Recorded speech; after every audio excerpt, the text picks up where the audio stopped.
It's 2:13 a.m. in Chicago, and the only light in Ethan's apartment is the glare of a laptop. 6 months of unemployment have turned into a steady rhythm of rejection emails and stacking bills. As his social circle shrinks and his savings vanish, his confidence has effectively packed its bags and left. A message from an unknown number breaks the silence. It doesn't ask a question, it gives an order. Don't make the mistake tomorrow. Take the blue folder, not the black one. When every personal effort has resulted in failure, an external voice, even a strange one, begins to carry weight. For Ethan, a specific instruction feels less like a threat and more like a lifeline in a situation where he has zero control. The next morning, Ethan finds 2 folders on his kitchen table. One is blue, containing his designs and letters of recommendation. The other is black. He opens the black folder and finds it completely empty.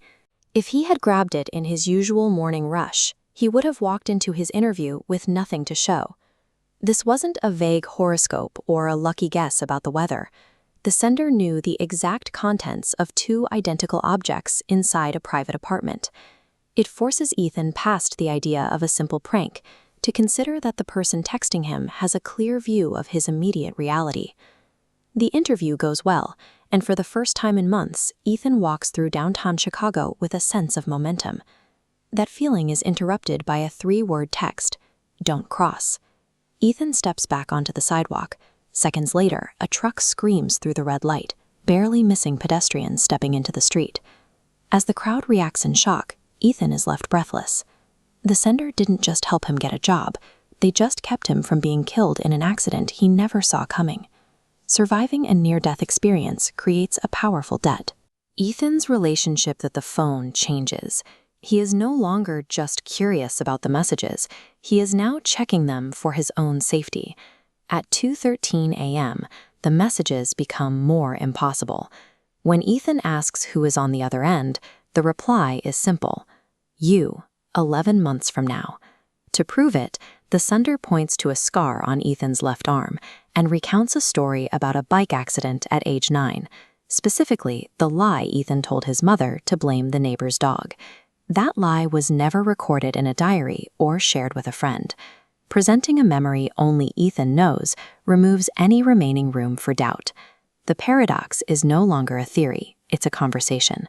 This chart tracks Ethan's rapid improvement.